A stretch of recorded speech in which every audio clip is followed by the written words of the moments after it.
Welcome back, everyone, to another episode of Meet the Team on the OrthoLite channel. I wanted to introduce Greg Fellmer to you today, who is the sales manager, Performance West, and I would say a veteran of our team. Welcome to the show, Greg. It's great to have you here.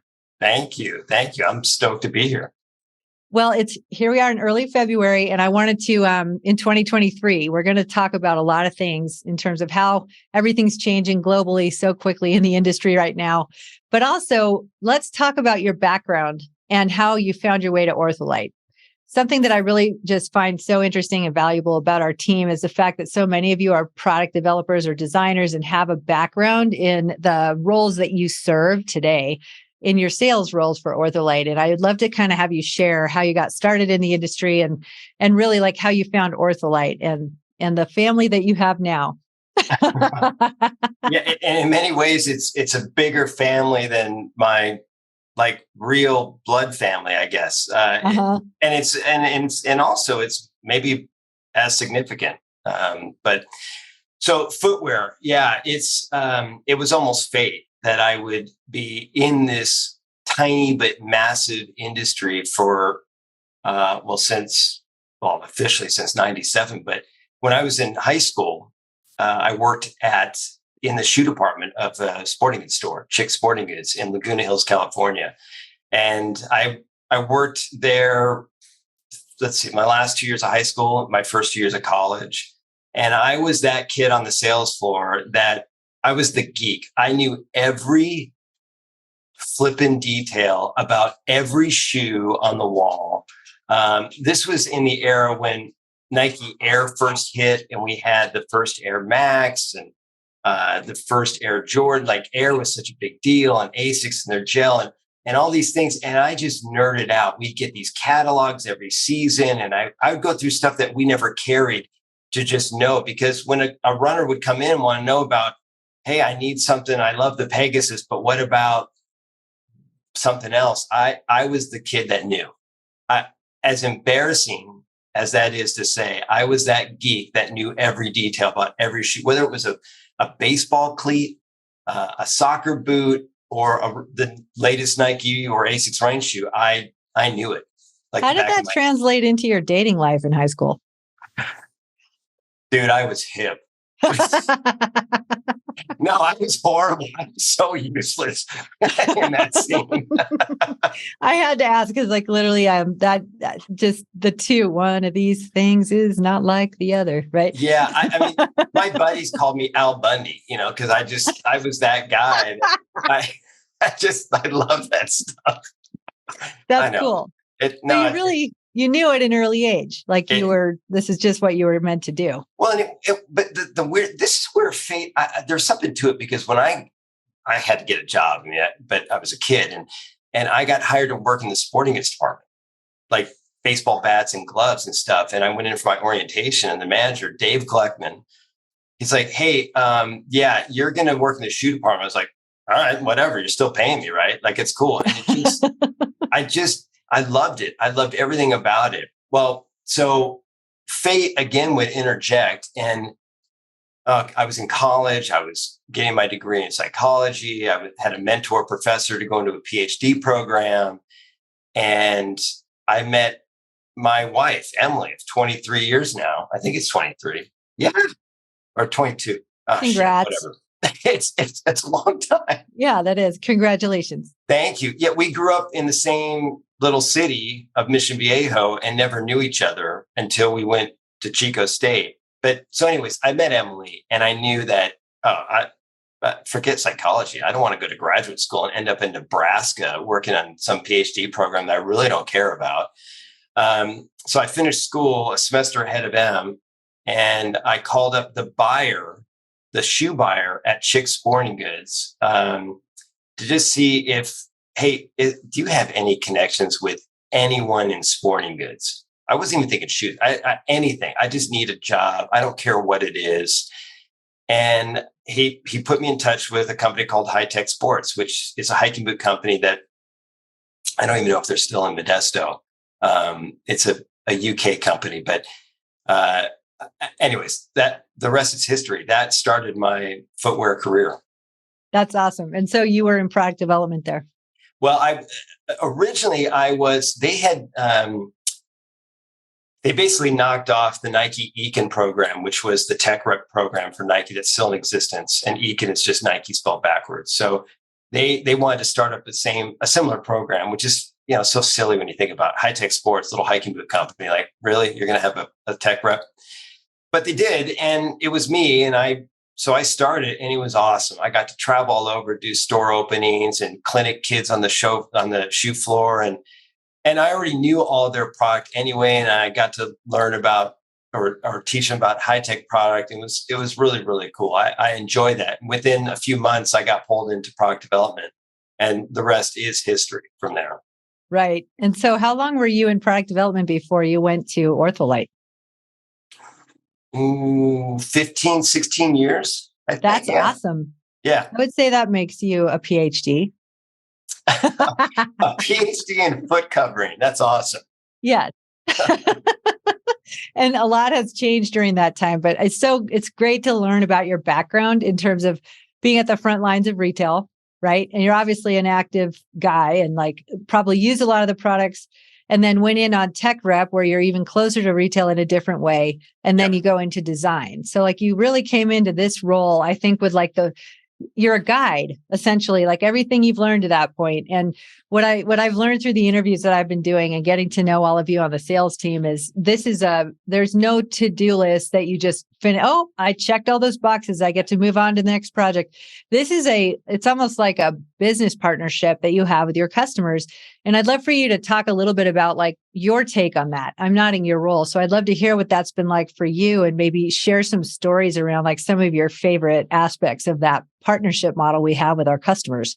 Yeah, well, for me, being able to step behind that curtain of a development office, a design office, and to be able to walk in, and I can be intimidated like anyone else about anything, but when it comes to this industry, nothing intimidates me. And that's not arrogance. That's just because that's all I've done my adult life. And so I can walk into the technical offices at Brooks Running, for example, or the real laid back, casual skate brand office, and feel just as at home in any one of those environments. And what's really interesting about our industry and about what we get to do, kind of peeling back the curtain, is we get to see that offices are going to be vastly different. There's no manual of how to have a shoe development office, just like there's no manual to tell you how to make a shoe, design a shoe, come up with an idea for a shoe. It's kind of been a wing it mentality since Phil Knight went to Japan. They learned a little bit from there, but it's been kind of on the fly learning. And so you go into these offices and no two are the same. Some have elaborate labs and technology. Some are basic. All of them have something in common, I guess, and that is people that are passionate about creating new product that sometimes is incredibly difficult. They have to sometimes reinvent the wheel every season. It's basic footwear, sometimes very technical, and that can be challenging at the other end of the spectrum. But you have this weird dichotomy of different types of places, but everyone gets it done. Mm-hmm. And everyone wants to make the best shoe they can make. And it's pretty cool to be able to wear my development hat, and feel comfortable, and to see these people go about their day. And of course, with me in there, we get to help them make their jobs a little bit easier with what we do. I totally hear you. And that really I think that's probably what some of the allure was for you to work with Glenn, because I just get a sense that he's kind of created a culture here at OrthoLite that's really relationship first. And everything you're talking about is helping people that you care about because you've worked together for so long. Yeah. So I don't know if you have any stories that you can share around maybe how Glenn has kind of helped develop this part of your selling capability. Well, so I want to go, I'm going to go back and then maybe a little forward about meeting Glenn for the first time. So this is back in 2012, and I got flown out. So his co-founder, his partner, called me in May of 2012, and Pam, and I had known Pam my whole career. She was a a supplier that my first supplier I ever met in the industry. I used OrthoLite at High Tech back in 97. I was like one of the earliest adopters of the material. And so I get to meet Glenn in 12. We're interviewing. I get to meet John Barrett. So here's Glenn, founder of the company. I know Pam like the back of my hand, so that's great.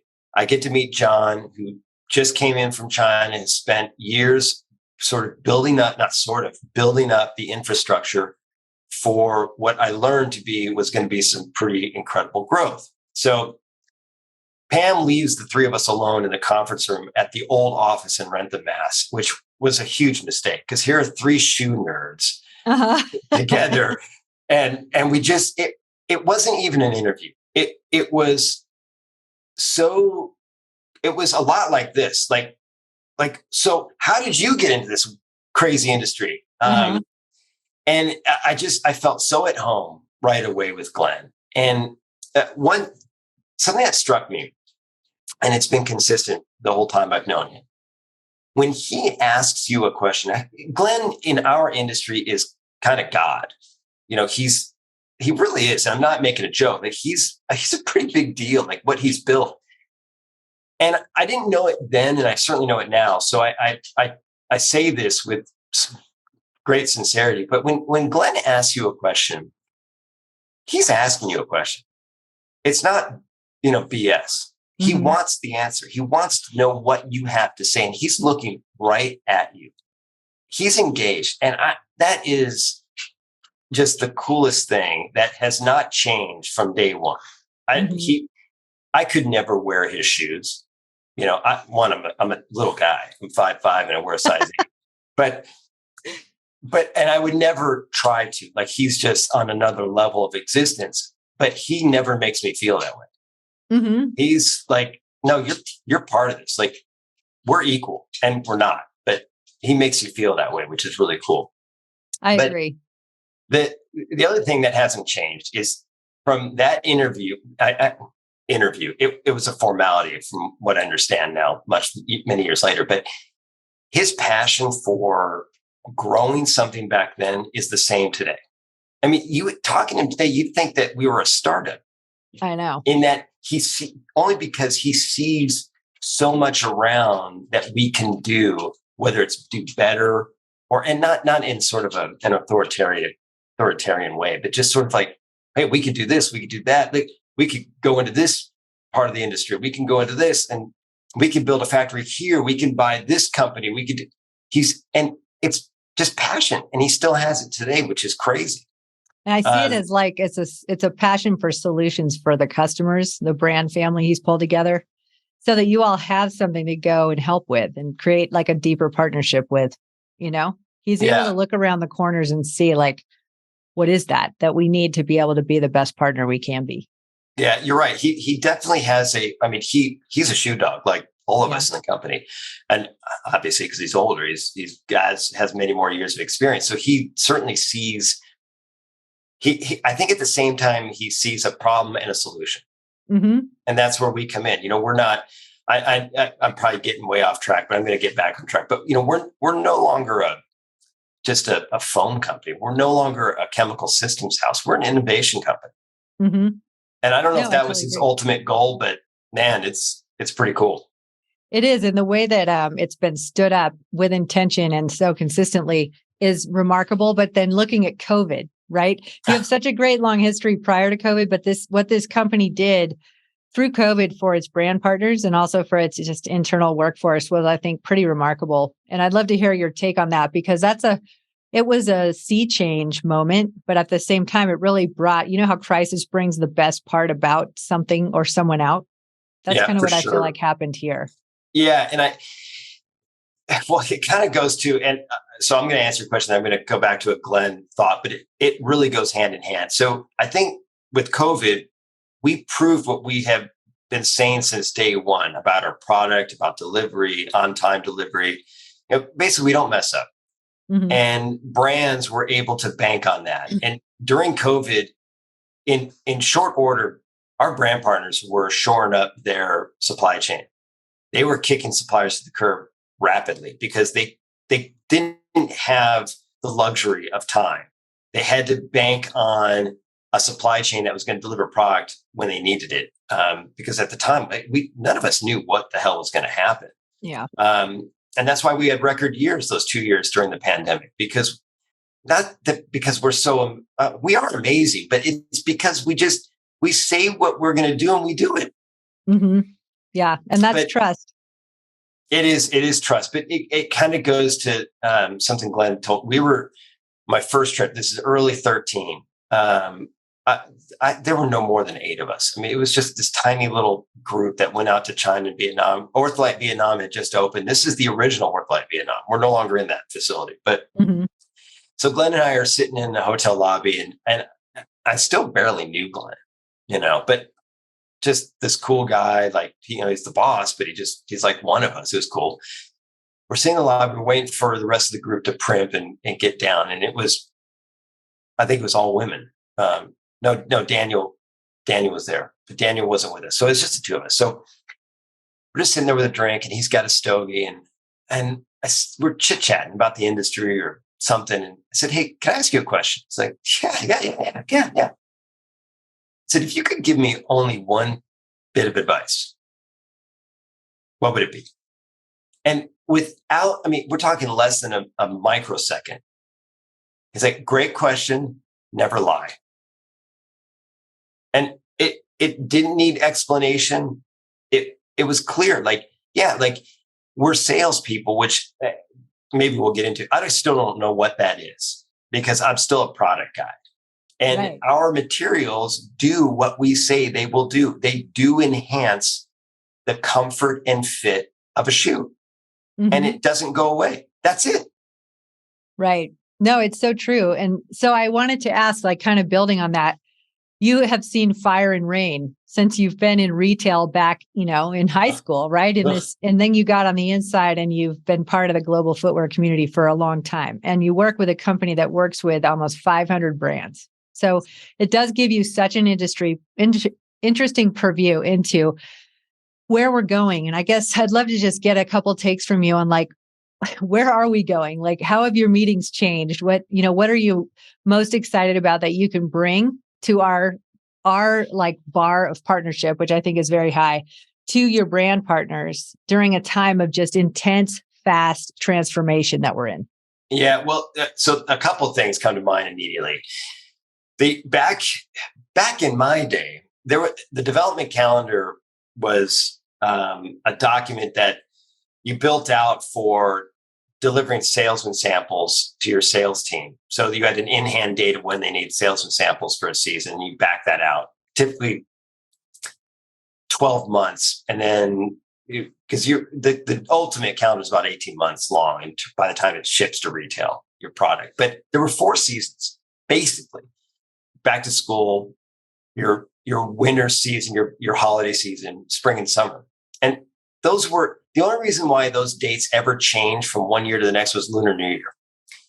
Well, today, either brands are compressing that timeline to be faster to market, or they are kind of not willy-nilly with the development calendar, but they have such great online presence that they can drop product every month. Like the whole seasonal calendar is a bit wonky now.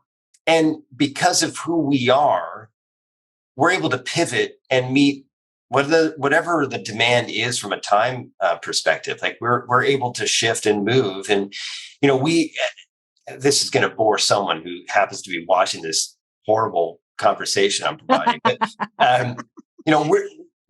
you typically, when you have your buy month for a footwear brand, it's usually about 4 months out from when you want it. And we get the orders, that's the T1, the shoe factory gets those orders. We don't get the order from the T1 until about a month before it has to ship from port. So we really have to hustle and move quickly, which we've been doing this so long. It's not a big deal, but just to kind of give some perspective on where we are on the supply chain. Like we don't get the whole 4 months. We get 30 days, maybe.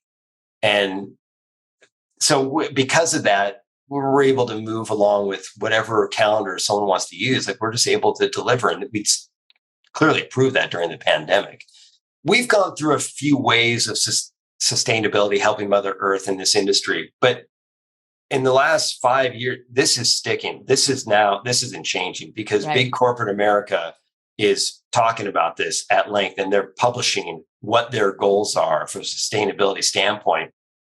And what's difficult for the brands, our brand partners, is you are now putting huge pressure on FOBs because typically materials that are going to make your product more sustainable are more expensive. That's the typical. That's getting better. Obviously, as supply chain matures, prices come down when things are new technology. And then you just get to a fixed point where that's it. And that's kind of where we are. But or brands are then faced with, do we raise wholesale? So there's a lot more pressure on us. But the great thing about all of this is that our industry, the shoe industry, is a dirty industry. There's no way around it. And I'm not going to get on a soapbox and talk about other materials like EVA. Well, I will. It sucks. It's horrible for the planet. And it's been a real problem in our industry for a long, long time.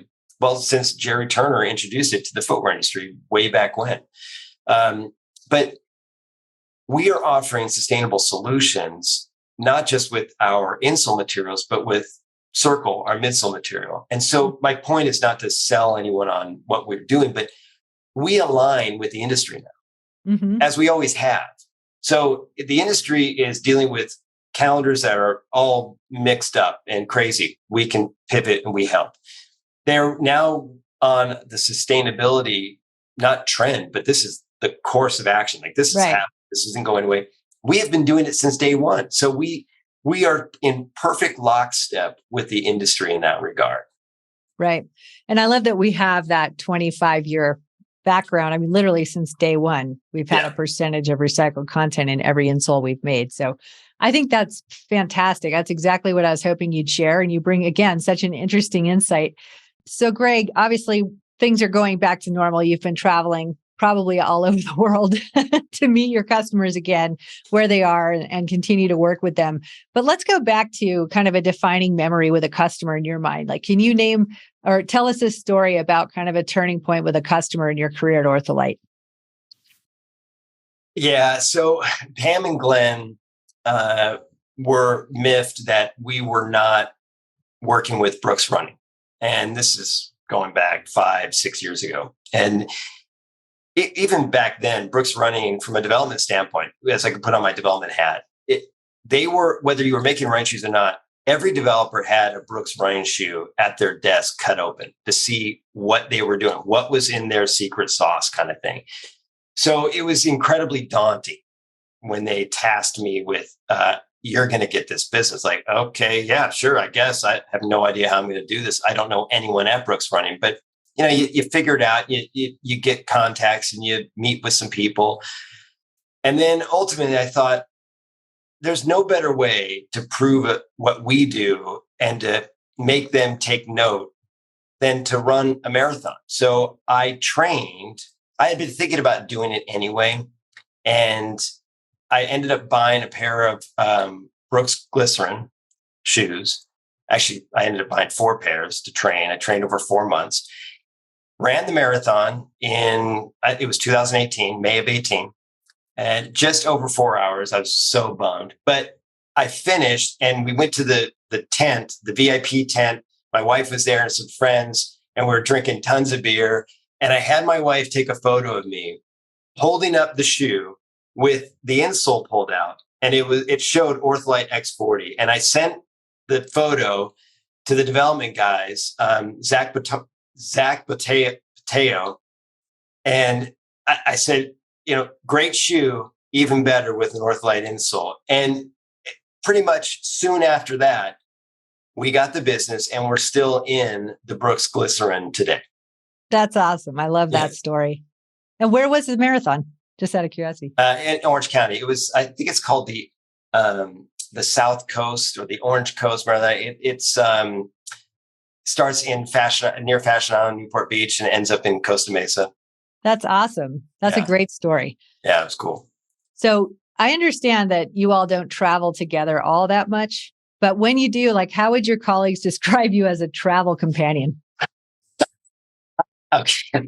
I don't know if you could tell, but I, I am, when it comes to travel, I am pretty low key. Well, no, that's not, I'm not low key. I'm high key. I'm low maintenance. I go with the flow. I could care less. Like if the group wants to go to cool, I'm down. I will not make the group late. I'll go wherever. If we have to have Italian food for the 5th night in a row, I'm down. It's good. Awesome. Well, that sounds, every single one of you I've talked with really talks about, that you're pretty boring to travel with. But I know, the few times I've been around all of you, you're also pretty damn fun. So I know that there's, maybe you're holding back a little bit, or all of you are. And that's fine. So Absolutely. yeah. How about when you get to entertain and visit your customers? I mean, that's like visiting great friends and family, I would imagine. Like, what's your favorite part about that? Well, what just visiting customers in general is like seeing old friends, and whether it's possible you've worked with them elsewhere at another brand. And so it is like old friends, or everything we do is about relationships. And that's not like some nefarious plan. Oh, kill them with clients. It's just, I think our industry, is about relationships. And so that's what we're about as well. So, whether it's just a meeting, sometimes it's just a 30-minute, you get 30 minutes, like that's it, because people are slammed. It's still about seeing everyone and smiling and just being thrilled to be face to face again, and right, and finding out about someone's new baby, or and everything else beyond that is even easier because of what we provide. But we're known for having a lot of fun taking brands out to dinner, and so I'm planning dinners for an upcoming show, and I have contacted some brand partners, and they're all thrilled. And one in particular was super bummed that they weren't going to be traveling to the show, and they were going to miss out on an OrthoLite dinner, because it's like family, like that you haven't seen, and you get to hang out with them for a few hours and just, I don't know, relax and not be in that environment of an office and just be people. And it's a pretty unique situation to be in this industry and to have the ability to go into these brands and know them as well as we do. I mean, you could take, whether it's Daniel or Steve or Andy, Larry, and go into their, I guess it wouldn't be Rolodex anymore, it'd be a contact list on a phone, but you would see a who's who within their territory. Mm-hmm. That's just unheard of, the relationships that we've built. And yes, we sell foam. At the end of the day, that's what we do, but it's so much more than that. It is. And that's what I think. That's why I thought it would be an interesting topic to like interview all of you, because it's not something that you set out with an intent. It's something you all have in common as people. And now it's become like a point of differentiation for us as a team. And I think it's very special. And I think that's why all of you are so passionate about what you do, and also have, like I said before, such a high bar in terms of how you show up on behalf of OrthoLite to the customers. And so I have to ask, as we're kind of going down this path and kind of what's influenced you in your career, is there an influential leader that you could name, or who you really admire, that really impacted or really kind of set the course on your career? Yeah, and it has nothing to do with the industry. My grandmother was a huge influence. So you can see, wait a minute, we're Rosie the Riveter back there. So my grandmother, Marge, on my dad's side, was a true Rosie the Riveter during World War II.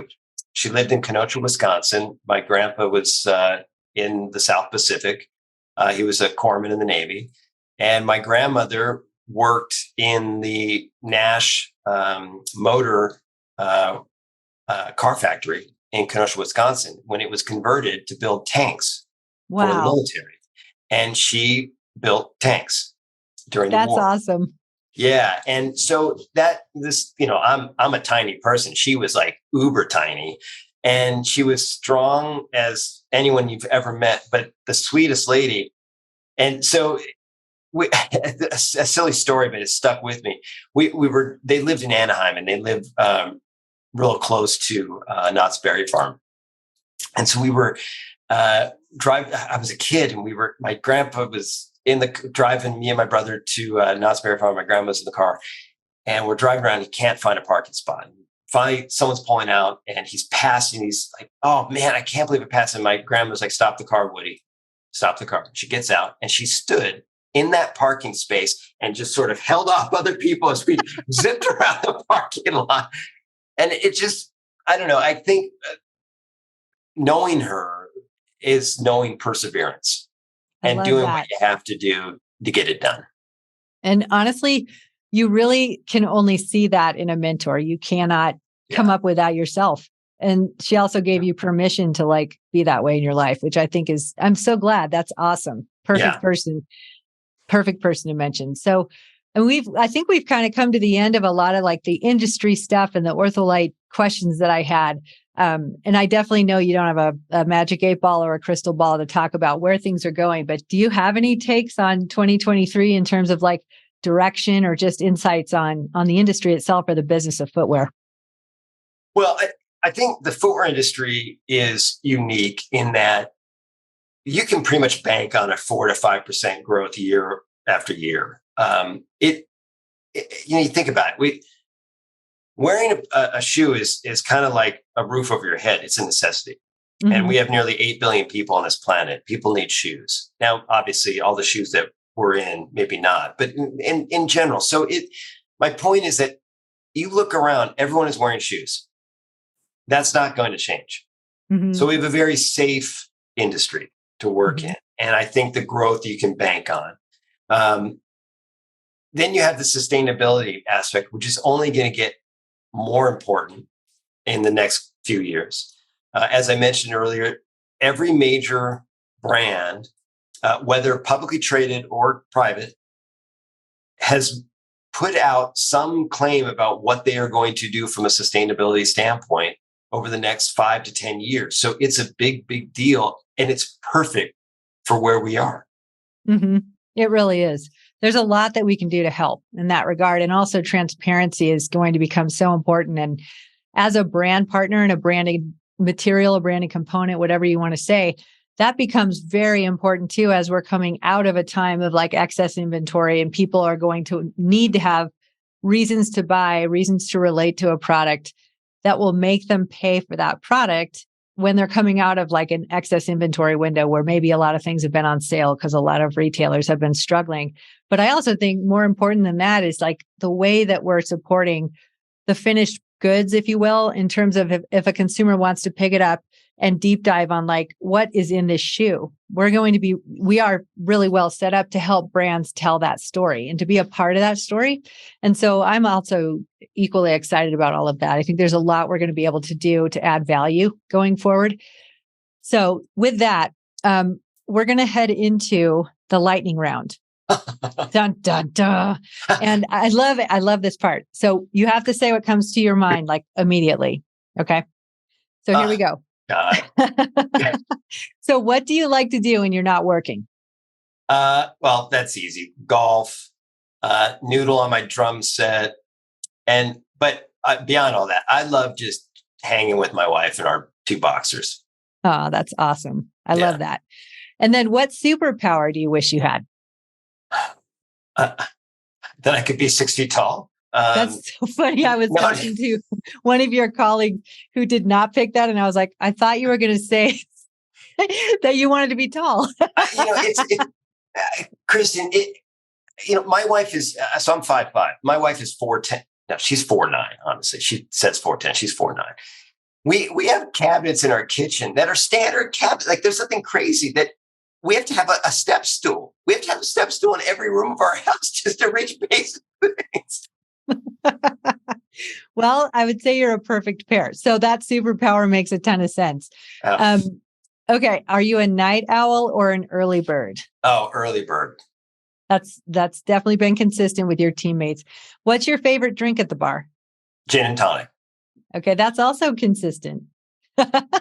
And what is your favorite part of the job here at OrthoLite?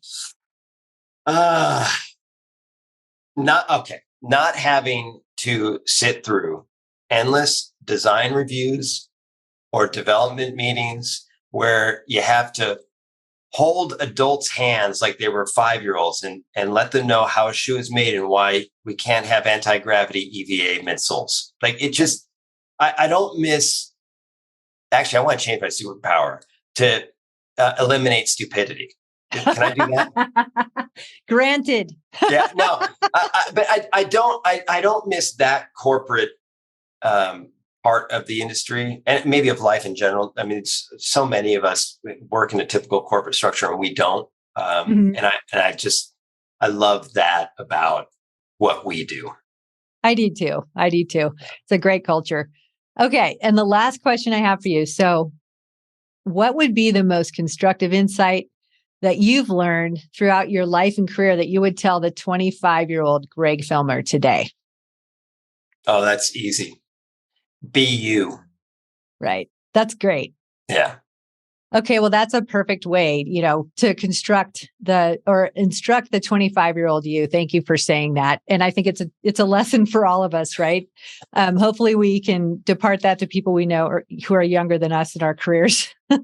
So knowing that, I really think you did a great job kind of giving us the overview here. And there's so much ahead. And I'm looking forward to having you back on as the business continues to change and grow. But I just wanted to make sure you knew how grateful I am that you were able to spend the time you were here today. It was great to get to know you. And I love just being able to humanize and share the people I'm meeting in this company. You guys are great. And I think it's why our business is so strong. So thank you so much for taking the time to be with us today. Oh, thank you, Kristen. It was totally my pleasure. I really enjoyed it. And more to come. All right. Thanks.